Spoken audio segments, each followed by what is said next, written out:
Okay, right now we are talking with Dan Hennen, and we are going to be discussing the curious case of Philip Marshall. I've always wondered if you truly think that this was a CIA hit or a Black Ops hit. Personally, yes, yeah, I do. I believe it's some kind of wet work operation from the intelligence, from the intelligence group here, that I believe goes ultimately very high or even straight to the top. That's what I feel. Now, when you say it goes higher, straight to the top, are we talking about the shadow government? Are we talking about any group? Our government, perhaps? Was this a George Bush hit? For the information that Philip Marshall was digging into, it would be the top of the CIA, I believe. John Brennan would be one individual that could very easily be behind this. And yes, anyone current or former person or persons in that Bush administration. You were on a radio show last night. Yes. Now, which show was that on? Now that is through Talk Zone, Canadian internet radio and an actual radio station called the Conspiracy Theory, I think, show, which with hosted by Richard Serrett. And I think the best way to describe his show is much like John B. Wells' Coast to Coast, very similar listenership. This particular one, based out of Toronto, has 100,000 listeners, and he's got a weekly show he does every Sunday night, 11 p.m. to 1 a.m. and a very similar format, very similar to John B. Wells, and has a lot of viewers. He also has a television show that's in his third season. That's a conspiracy theory concept, much like the Jesse Ventura TV television series. Well, last night, Richard's episode had open caller night. Listeners Nice. could call in and chat about things, and I was able to reach through and get on the line on the air for about 15 minutes and asked about the Philip Marshall case. The interesting thing is with Richard, the host, is that he has interviewed Philip Marshall twice on the air and has also brought him in for an episode of his television series that has not aired yet, hoping to air here this coming season with season 4. But he has interviewed him twice and at least knows Phil Marshall. So when I brought up the name, he was able to expand a little bit on that case. Well, what Richard felt was after hearing someone sent him a link, I think about the article about the killings and and after reviewing it, he was kind of bowled over by the fact that how this man could, allegedly kill his 2 children and then himself, because the feeling he got when dealing with Phil directly was this is a rational guy, intelligent, uh, nice guy, pleasant, very intelligent, knew his stuff, but certainly not the type of person who would go off the handle like this. So what Richard did was go through his past emails and said, I wanted to see how long ago it was that I interviewed this guy. So he went to his email box. He keeps his email trails of all of the people and the guests that were on his shows. Went to the Phil Marshall, and there was nothing there. Richard doesn't delete any of his emails, and these weren't corporate emails from the company or the radio station. These are just his personal online. I believe he uses just Gmail. So his inbox was empty in the folder containing the Phil Marshall information. He thought that was odd and went to his sent folders because he'd been corresponding with Phil over the last couple of years, and he thought he had a dozen emails out there, sent and received. His sent folders of all his emails relating to Phil Marshall were also gone. So, number one, he didn't believe that Phil could have done this. Number two, it was extremely fishy that the email threads and the email trail was gone, essentially scrubbed off of the internet without his doing, and very, very fishy. He does not buy the official account either, especially with with this with this information about the emails. So was he a little shaken up by this then, or? That's got to be Well, strange. yeah, it was strange nonetheless, because of the amount of interviews that Richard does on the radio and TV, with the amount of guests and the volume of people that he deals with for correspondence. The fact that all these were wiped completely out left him scratching his head with the fact that that doesn't just normally happen. That something more strange was behind the information. Yeah, I'm not sure. I know last year when he was doing those interviews on the radio and I'm not sure if it was a documentary, but the television episode that has not aired, what was or what could have been in there that had been potentially so important that would have a man killed. I'm not sure if it was something that confidential that would have the items deleted. But Philip Marshall was finishing a book, was not published yet, and he did finish a book that was also ties back into this 9/11, and said he was on some pretty good information. I'm not sure if that was what resulted in why this information was deleted and who in fact got to it. It's eerily familiar to the Senator Bob Graham story also. And the story with Bob Graham and Philip Marshall, how far back does that go? Well, the former Senator Bob Graham from Florida was in close contact with Phil Marshall. He was the leading person, I think, other than Phil and Bob Graham both were playing the Saudi angle on 9/11. Wasn't getting a lot of traction in the mainstream and whatnot, because your typical 9/11 people are going to go after Israel did it. It was an inside job. Zionists, Jews. You've got all these people pointing fingers, but very rarely is it the royal family of Saudi Arabia. These two kept on that. Senator Bob Graham, on the was he I'm not sure his title on that congressional joint inquiry that he was involved with, but he headed that up. He co-chaired it, I believe. And his information on those final 28 pages of that inquiry were those infamous 28 pages that have been redacted and will probably never see the light of day to the American public. Those did reveal in depth the involvement, not sure how deep, but the involvement of Saudi Arabia and the royal family in 9/11, whether it was the financing or the funding or what happened with 9/11, those are very damning information. Bob Graham wants to see that in the light of day, trying to push that forward because those have been redacted, and it's going to need a bill from the House, I believe, or something, a resolution passed to at least get it going to move it forward. I think that's I'm not sure if it's the House bill number 428. Perhaps, but it's gaining some momentum now. Phil Marshall is very heavily on that too, and focused, I think, on that piece in his new book. Before the book went to the publishers, which I believe never has gone to the publisher, but he had a transcript that Bob Graham requested that he send his way. He'd like to read it, like to review it. And Philip Marshall sent the transcript over, mailed it over to his office, and I believe it was a month later. He asked Bob, "How is it? How do you like the book?" He says, "Oh, I haven't received it yet."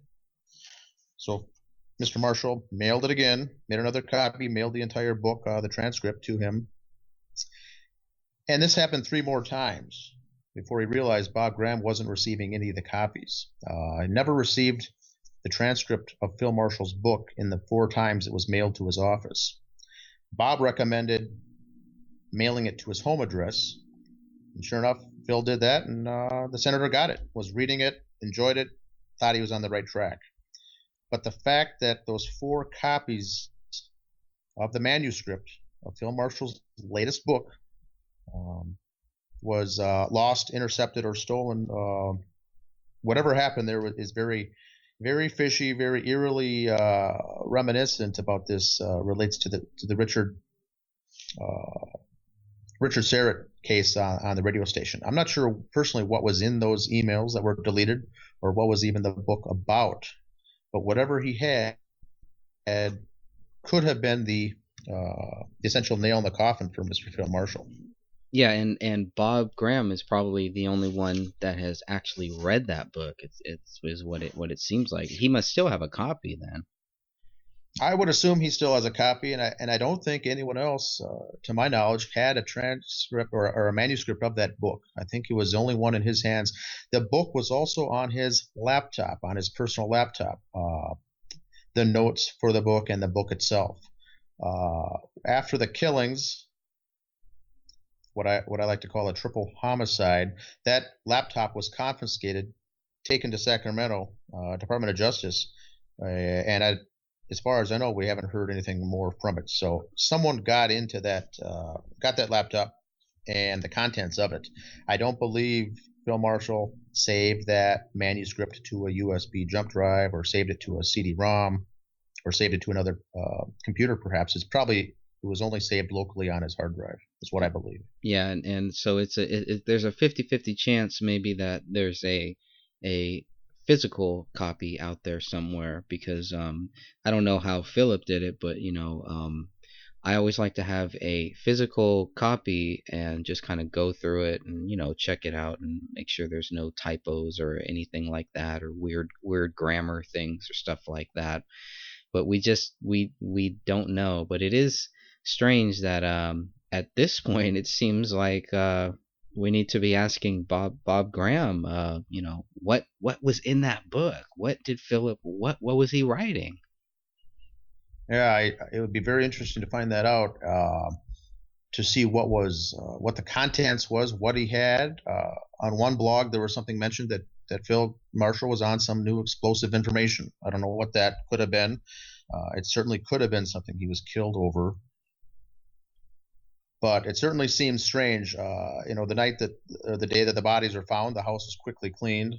I believe, a van pulled up, unmarked state vehicles were there going through the house as well, with the one particular Suburban, I believe, with multiple antennas bristling from the top of the vehicle when unmarked plates was there. Now, who knows who took the information, ransacked the house, and took the potential hard copy that was on the premises as well. But more than likely, someone's got that manuscript and does not want it seeing the light of day. Foul play is, I would say, a slam dunk in this case. Exactly. I always thought that it was strange, that I don't know what happened with John B. Wells and Coast to Coast, but for some reason he is not on Coast to Coast now. And I thought that was kind of strange too. And some of John B. Wells' comments after Mr. Marshall died were also strange too, and you could tell that he does not buy it. And I kind of wish he would be more vocal on it. I don't know what his stance is on it. Yeah, with the Coast to Coast, John B. Wells was interesting because he, in addition to Richard Serrett, had two interviews done with Phil Marshall on the air. Two very good interviews done after the Big Bamboozle book was released, and then John B. Wells also followed the case and had did a story on Phil Marshall after the murders and how suspicious that was. So I think there are 3 episodes out there containing Phil Marshall from Coast to Coast. And shortly thereafter, that final one, they announced that John B. Wells would no longer be affiliated with the group. So I think he's off either on his own, but he's no longer with Coast to Coast. Yeah, he would be a good one to interview as well. Yeah, he definitely would. Yeah, I think he definitely knows. He knows that there's something is wrong. I think Philip Marshall's family also knows too. It was very strange, everything that was happening in Turkey, and everything for me just kind of goes back to Turkey. Like what were they doing in Turkey? They were trying to start their own business, with like spices or different products and stuff. But I always found that was strange too. That Philip's wife was out of town when that whole thing happened. That she's been basically silenced. She hasn't really spoken out. She hasn't even said, oh, I mean, she hasn't spoken ill about Philip Marshall, or she hasn't spoken anything positive. And I thought that was kind of strange too. It's like, well, if this guy murdered your children, I don't know. It seems, you might want to be a little more vocal about it, but I guess every person's different and every person deals with it in their own way. Yeah, I agree. Her response certainly was strange, to say the least. After losing her two children and her estranged husband, uh, and I agree with you. It was neither positive or negative. It was just I considered it very odd. Her response. Now she was starting her own business, which I later found out that it was Phil, his wife Shawnee, and another close friend. The three of them were going into business together, which is very different than the media portrayal of this story, where Phil was going through a nasty divorce with Shawnee. They had arguments with the kids. They weren't getting along, and that's the reason he flipped the lid and went crazy. Very different when you talk to the members of the family and close friends. Phil was getting along very good with his ex-wife, Shawnee. They were going through a divorce, and that was just, I think, to separate their own lives, to get to move on with with their lives. But they were in a joint business together. They had been out to Turkey once or twice before, and they had planned to go out on an additional trip 10 days after the murder. So they certainly were on good terms, or amicable terms, I would call it. So no reason to, doesn't, it kind of flies in the face of this murder homicide, but this murder suicide. But they were in business. We're doing activities in Turkey, which is certainly strange. In Istanbul, which is certainly strange. It's a big CIA hotbed, and the fact that Shawnee went out there on a solo flight to do some additional business that wasn't in the works, wasn't in the plans. Yeah, that's They hadn't planned this trip coming up, and she says, "I need to go out there, and I'm going to go out by myself." And I believe he agreed and said, "Okay, sounds good," but we're still going out there in a couple weeks anyway. So very odd, very strange. The connection with the turkey, regardless what she was going out there to do, it was obviously for business. But the fact that female woman was killed in Turkey around the same time as as this was going down, and some say her physical appearance is very similar to that of Sean Marshall. Was she intended? Was that meant to be her? I don't know, but that was very similar to whether she was woman was murdered out there by herself, traveling by herself, and if that was meant to be her, I don't know. But anyway, she was out there by herself when these murders were committed. If she had something to do with it, as there are some skeptics out there thinking it could have been the wife, and this was the perfect alibi. I'm out of the country. Murders take place. No one will question me. I'm out of the country. So I don't assume she had any connection to the murders, but she certainly could have been a victim herself, and it may have been in the works, may have been in the plans to take her out too. But I'm not going to assert anything on that. Yeah, because that's really tough to really think that somebody would let their two children be killed. I mean, that's always bothered me. That's one of the strangest things here. You mentioned that there was a lady that was killed in Turkey, and I think this lady also had children too, if I'm correct. I think Wayne Madsen was saying that, but it was similar, very very very strange. We have the toxicology report, but we've never really gotten the final nail in the coffin to say, yes, here Philip Marshall is guilty, and this is why. I always thought it was strange that it took the Calaveras County Sheriff's Office less than 1 day, maybe 1 day, to say that Philip Marshall was guilty and there's no evidence of foul play. I mean, to me, that was really, really strange. They had already had their story ready. And then you have people saying that this county, this sheriff's office is kind of like a boss hog, a boss hog sheriff type thing. I don't Correct. know, man. It's a very small town. From what I've heard from the locals too, it is I wouldn't call it a Barney Fife operation, but it's similar to that. And to have this group come out and quickly, within a day or two, wrap up the investigation, tie it all off with a nice little neat bow, and consider it closed. When, in my view, I still haven't seen evidence where Phil Marshall did do this. It can safely be assumed by just looking at it, but there really hasn't been any evidence that narrowed him down that he did this. They basically tied it all off in a nice little nice story, close the case, and done deal. So I have filed a couple of the Freedom of Information requests for Calaveras counties. I would still like to see that gun residue test, that the gunshot residue test, proving that Phil Marshall fired that gun that resulted in that bullet into his temple. Now, his body's cremated, and all I've gotten back was rejections that they can't provide that information, which leads me to believe the gunshot residue test was more than likely never completed. And that would be the one item right there that if someone else did do this and set it up and staged it like a suicide, there would be your evidence right there. But that's conveniently not available.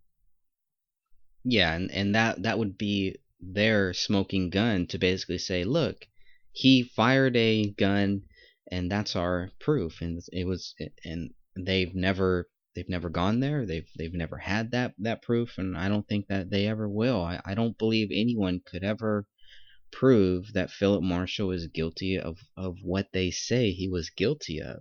The strange thing for me too was not only how quick the Calaveras County Sheriff's Office came to their conclusion. The other strange thing was how some researchers were so quick to say, well, he was killed by a CIA op, or he was killed because of his books, or he was killed because of his tie with Barry Seal, and all of this. And I think many people just kind of sat back and really, looked at what the Calaveras County Sheriff's Office said, what their local papers said, what friends and family said, and I don't believe that any of it adds up. I've never thought that this is just a open and shut case. I don't understand how the Calaveras County Sheriff's Office could come to such a conclusion so quickly. And I know I guess they have a home in Santa Barbara too. And my friend Walter, he thinks that it's possible. He doesn't know anything either. I mean, I don't know anything either. I'm just guessing at all this, but my friend Walter thinks that it's possible that Philip Marshall could have faked his own death, which I think is that's a big stretch. What do you think about that one? I believe that's a stretch too. In a case like this, we really can't rule anything out. But the fact that the kids were involved, and he was so proud of his kids, loving dad, loving father, very active in the kids' lives. I don't see that happening with the children at all. But I don't want to rule it out, because this is truth is stranger than fiction when at the levels that we're dealing with right here. We don't want to rule anything out. That's true. The one thing I do want to interject, Greg, on the Yeah. on the strange response from the Calaveras County and the media. Yeah. One of the telltale signs of a targeted murder or a targeted killing or something that was staged is you will see the media come out and discredit the man. So the discredit campaign came out right away, is what I noticed in the newspapers and the media. They said this man was suicidal. He was depressed. He was down in the dumps. He was addicted to painkillers, and he was going through a messy divorce. Well, none of those things turned out to be true. He did have a back problems, and I think a leg issue or something, which resulted in his going on disability from United Airlines, and he was receiving disability income. So he was taking painkillers. No big deal. He did have some run-ins with with a soon-to-be ex-wife, but nothing on that scale like the media portrayed it to be. He wasn't down in the dumps and depressed. He was looking forward to this new book. He said his goal in the next 5 to 10 years was to expose the 9/11 events. So he was forward thinking. He had a mission. He was excited about the new book. This would not be someone that would off himself in a depression, in a state of depression. Now, the other mix up, or the what I would call on whoever staged this event, where it gets to be sloppy, as they wrote a note on the kitchen table saying, "I must reduce the debt. I'm in debt over my head." $67,000 amount was the figure written on the kitchen table, that I must reduce debt. So they tried to play that off as well. I'd like to see the handwriting on that, by the way. But the man was making nearly $130,000 a year annually from his disability income. The man may have had debt, as most people do have, some sort of debt. This man was not in, wondering if he should end his life over the debt that he was in. That was a non-concern. That wasn't, the issue as far as what relatives and close friends say. So I think that was a mix-up. That was something sloppy done by the group of people who staged this event.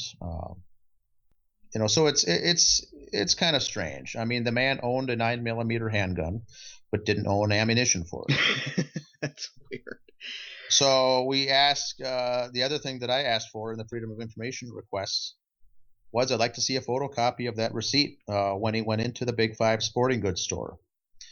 They say the official account is that he went in there that week, purchased a box or 2 boxes of ammunition for that. But when I ask for a simple copy of it, that's confidential. Well, why would a simple receipt?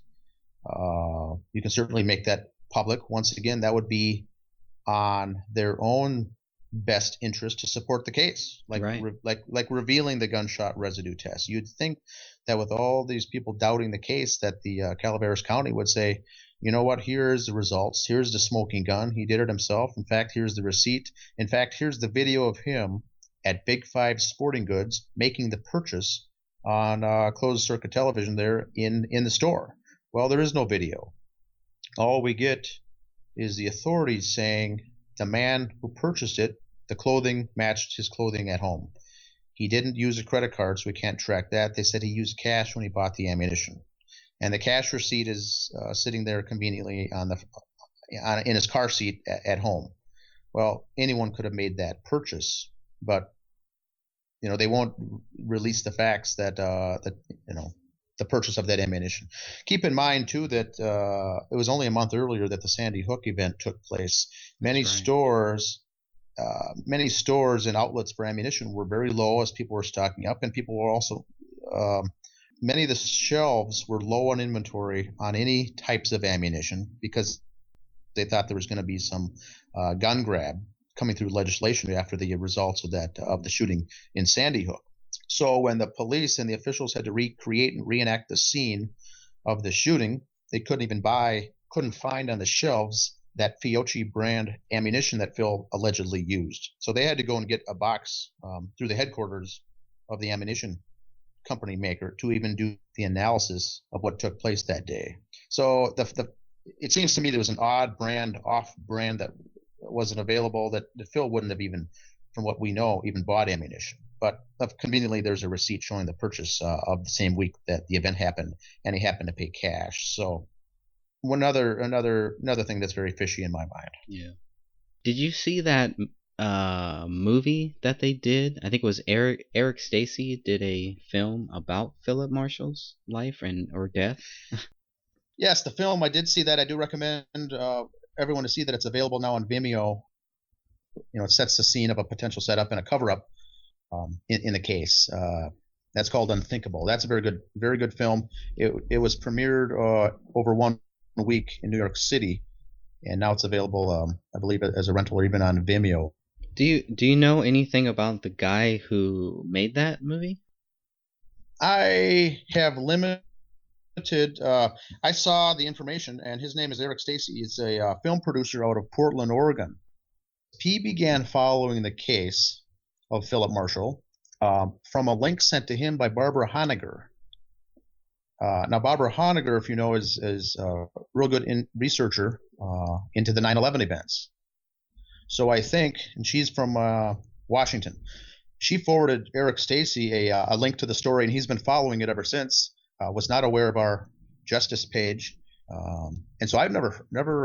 First I heard of him was when this came out, when this movie was in the works, and now I've communicated with him a couple times, and Yes, yeah, the Eric Stacey, the movie is very good. The family members that I've been in communication with Phil's family hadn't heard of the movie or him, but have since seen it and are in contact with one another. Oh, that's So good. that helps out too, because the producer did take some liberties and making some assumptions there, but the factual information was all based on the police reports. They did expose the fact that the bodies were clean. A cleaning company was there the very next day. One of the major questions that has always been asked, that I've always been asked, people always ask, why do you even care? Why are you researching this? Why are you looking into this? Wouldn't isn't there many other things you'd rather be doing? I follow the story as a 9/11 truther, but it hit home for me with the killing of the two teenage kids. I myself have two teenage daughters. At the time, they were both teenage, 3 years apart, like Phil, and I've gone through a divorce, like Phil. Add all those things up, and it really hit home as far as what family and friends must have been going through for someone to be, what I would call a staged event like this, where Phil was probably a great dad, a great father, but now he can't defend himself. And so living through some of those types of consistencies like that in my past really brought it to light. So it didn't sit well with me, the fact that whoever did this went after the children, and that's my main motivator. I'm also a big football fan, so Phil Marshall was really heavily connected to the New Orleans Saints, and really pushed a lot from his football background, and he was leading that free Sean Payton event when Sean Payton was suspended. So a lot of similarities with his background and things. So it's really brought me into the mix. But I have never met the man, and I'm not connected to his family whatsoever. In fact, I live in Minneapolis, so I'm not in California or anything. Not even New Orleans connected where Phil grew up. You had sent me something about someone who claims to be the guy that killed Philip. When I was given that link after reading that, it struck me funny as a fact that this gentleman worked with someone in a nearby small town called Vallecito, or that didn't work with them, but knew this person and was a worker there. But the information of this new coworker was he got a federal job at the local post office that preceding fall, and then after the murders were done, was reassigned to go somewhere else. And I don't see that happening in a post office where you'd get not necessarily recruited, but almost on a contract assignment to come into some town, while at the same time saying that your wife and our child are back east. That doesn't fly with me as far as a story. But when you get these hits like this, or targeted assassinations to some extent, they typically are 7 or 8, 9 month operations. So if he would have moved in and then the murders were complete and technically moved out and saying I got to move now, my job here is finished because of the murders, I don't get why a person would say that, or why someone would be on a 7 or 8 month contract assignment at a local post office. But the fact that it's a federal position, a federal job, means to me that it raises the red flag once again, that it could be some plant that got dropped in there and was part of a hit team or something. Now, I don't believe this is one person who did all this, but more than likely a team of three. But the fact that someone is claiming to have done it and then quickly left town right after that, and was working for a post office and leaving his wife and kid at home back east to take on this role, seems quite bizarre. It does seem strange. But everything about this case seems strange. Correct.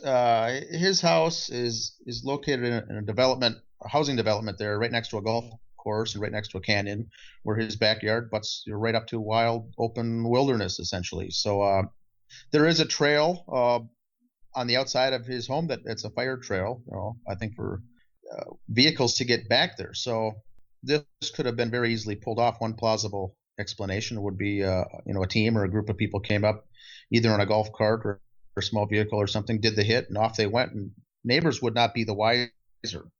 But because the homes are so close together, relatively close together, shots fired like that in the dead of night on an open canyon would have echoed through the canyon. So it hasn't been proved, but obviously a silencer had been used in these killings because late at night, a gunshot, 3, 4 gunshots like that would have woken up the neighborhood with the echo alone. Neighbors said they heard nothing, so it's very safe to say a silencer was used on the weapon that was used in this event. The other thing that Wayne Madsen mentioned was a door was left unlocked or a door left open or something out the back near that trail. So certainly something could have been. But I do agree that a house next door was for sale. Therefore, I think it was vacant. It would be tough to hear the shots potentially, but 4 of them you would think would be loud. If the killings happened on Thursday, it doesn't explain the strange noise heard on a Friday evening by the neighbor. So it's all very, very strange, but it does bear the fingerprints of an operation from the Bush administration, very, very similar to the killings that have gone the long trail of dead bodies in the Bush administration. Yeah, I also agree with what you said earlier. The kids probably were not part of the plan. As the children were not scheduled to be home that night or that weekend, but because of Shawnee's unexpected trip to Turkey, now they fell on his weekend now, and the kids were at his place, and her dog too. That dog that was killed was the mother's dog. She was out of town, so dog happened to be at her place, at his place, along with the 2 kids that was not scheduled. So that the hit team or the hit group could have stumbled upon the kids sleeping there on the sofa that night and quickly dispatched of them as well. But very, very strange, the whole thing. I think with the dog and that downstairs sliding glass door is if whoever it was came into the home, that dog would be the first victim, and I believe it was because that dog was found in another area of the home, probably because it was barking. So that would explain the barking dog death, and then if the perpetrators got upstairs, killed the children, and last of all, if Philip came out to check on it, or somehow it came out into the hallway, he was killed there right in front of the front door. Or if someone knocked on the front door and he simply went to answer it, it could have been something like that as well. But his body was found near the front entrance of the front entrance to the home, and the kids were both sleeping on the sectional couch, watching television Thursday night is what we believe, and were shot, but they were probably laying 3 to 4 feet away from each other. So if that gun once again didn't have a silencer, that loud explosion from that firearm would have certainly woken up the next person. But they were both allegedly found, calmly sleeping with the gunshot in their temple. I also think that Greg, the reason that they made a point to say that the gun had an imprint on Marshall's temple. Typically, never hear that in a suicide case, but they made the point to say that the imprint of the gun was left on his skin. Well, I think to me that's, if you read through the lines there, it's pointing out the fact that there was no silencer involved. Right. So that's just my take. Yeah, and that was also weird because they basically said that Philip Marshall had his gun. It was pointed upside down, basically. And I always thought that was kind of weird because generally, when you think of somebody killing themselves, you never think of them pointing the gun upside down just because it could slip, it could, but just the fact that he would have the gun upside down really bothered me, and then that still bothers me, and the fact that these people who have done this, these people who deal with these type of crimes, didn't think that there was anything strange about him having the gun upside down to his own temple. To me, that was really weird. I don't have a forensics background like that, but I find it hard to believe, and I believe that whole episode with the inverted gun, the nozzle pressed against his skin that still left the imprint was meant to distract us. So that was all, I think, misinformation. Yeah, it could be. If his body was found 2 days after the death, I still can't believe that imprint would be on his temple. I don't buy that. I don't buy that bit. Yeah. I think that was misinformation led to steer us away. Yeah.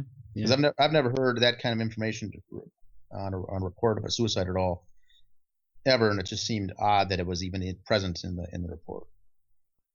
I believe one or a handful of officials there at the Calaveras County were co-opted in some sense. Maybe not everybody, but the fact that that couch was removed before anything else was removed out of that home.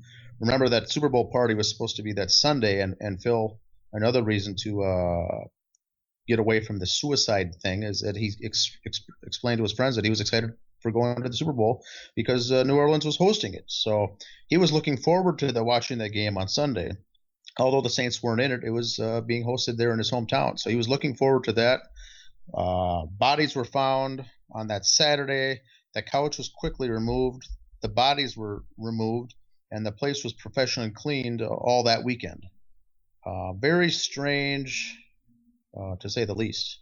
That was the Super Yes. Bowl that they had a power blackout, right? Yeah, I think that was 20 minutes or a half hour that there was no power in the Superdome. Yeah, I thought that was weird too. I'm not big on like ghosts and stuff like that, but I always thought that was strange. Very strange. Yes, that was the first time and only time that has ever happened. So very, very odd. Yeah. Yeah, it was very, very strange. Yeah, Reggie Jackson was at I don't know if it was the Suns baseball season team season opener or Right. something the following season because he played on the baseball team for Bret Hart High School. Oh, But yeah, he interesting. was I didn't know involved. I that. don't know if they were friends or a close associate or not, but he did do the talk or help out with the motivation of the team to get through this. The other thing with Sean that's strange with Shawnee Marshall, the mother of the children, is that Phil and Phil's side of the family wasn't. I don't think they were invited to the kids' memorial or Right. the memorial service or something to that effect. And I thought that was extremely odd as well. They kind of forced them to have their own, which Phil's was done in New Orleans, but they weren't even. I don't think members of the family were even allowed to come to that memorial service for the children, which I found once again odd. Yeah, that is odd. One close friend of Phil's that was even close to Sean said he never received a phone call after the killings from her at all. She dropped off the face of the earth, and he had gotten along with her pretty well. But the fact that she did appear to cut ties after this whole thing in a very kind of a random way, maybe to send a message too, just to say, look, I can't say anything, but I've been silenced, but maybe that was her way of doing it. But very odd behavior following something that extreme to deal with. What do you think is our next step in finding out what really happened here? I believe former Senator Bob Graham is a key to this whole thing, as far as if he's got that manuscript or not. What it was that he sent Phil. Some speculate too that he had forwarded something for Phil to read, and that same week the family was killed. So I don't know. I think Bob Graham would be an important key, and also members of the Marshall family, and to raise awareness would be item number 3. I think whether it's interviews.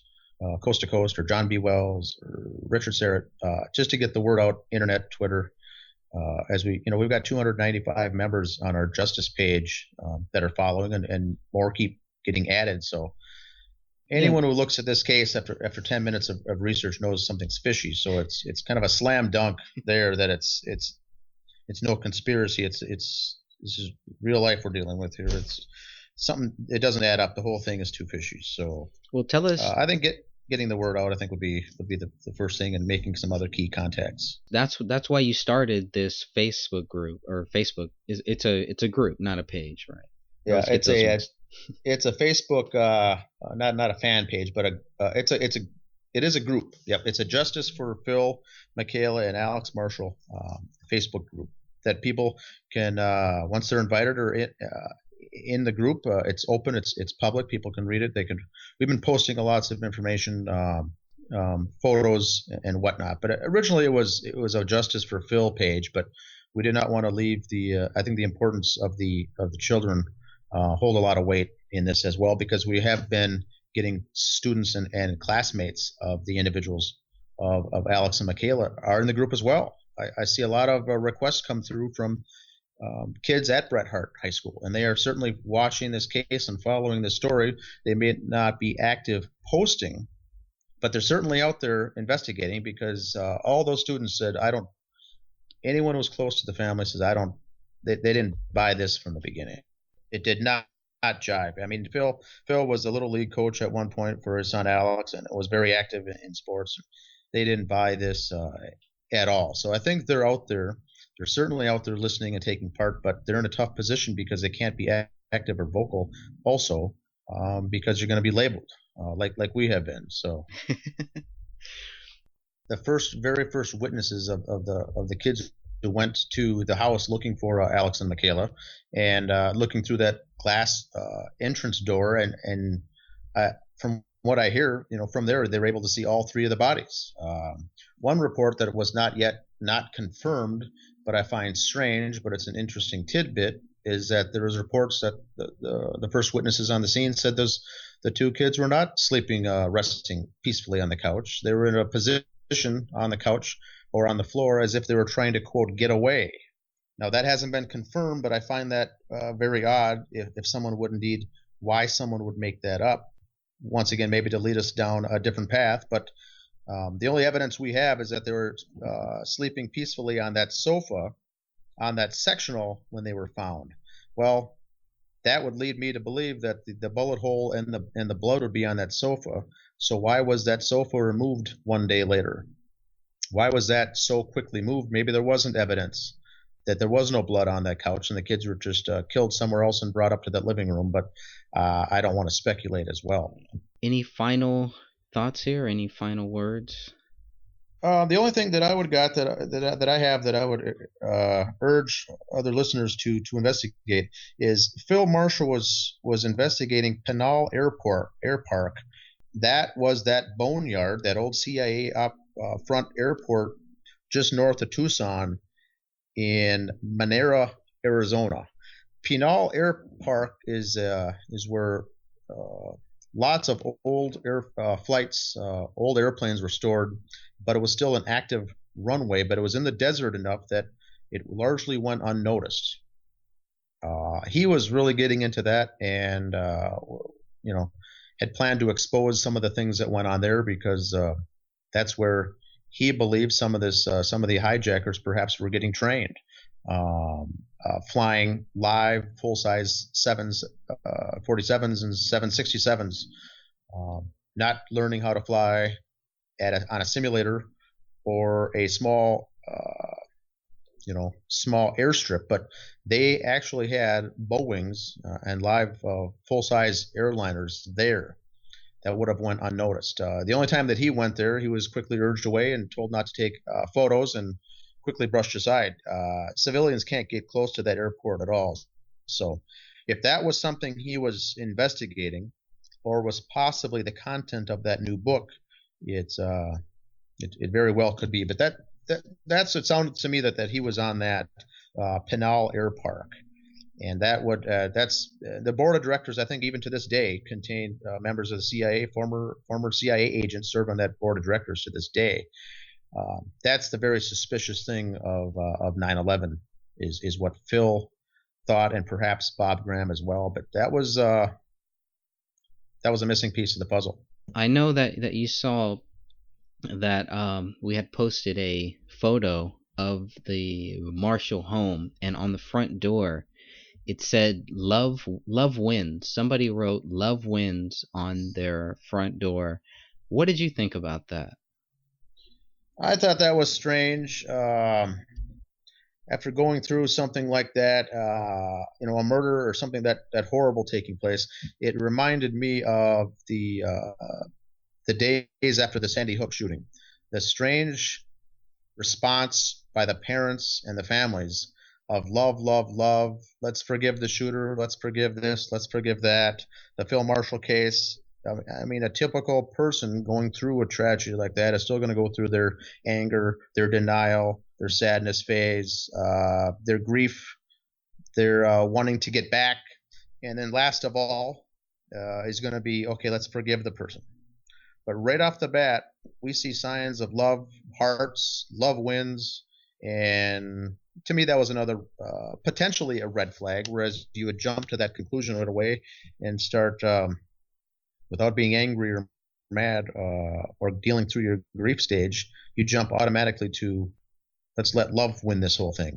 And that was written, I believe, by either Shawnee or some of the friends of the classmates there, by the females there of the class. I think classmates or Shawnee herself. But they were really pushing the love angle. A lot of posts by Shawnee in the days after this were really not odd, but really pushing the love theme, which is fine and good. I got no qualm with that. But dealing with this tremendous case that this was, I can't believe you'd even want to be, showing your face if you're dealing with something like this, much less wanting to write up signs and make posters. You would be in an extreme state of grief dealing with that blow. But she was off doing not necessarily interviews, but making appearances at the school and whatnot. So that was, I say, odd once again, as very similar to the Sandy Hook parents of the victims there, who were laughing and giggling and all smiles the days after the event. That really raises a flag to the casual observer.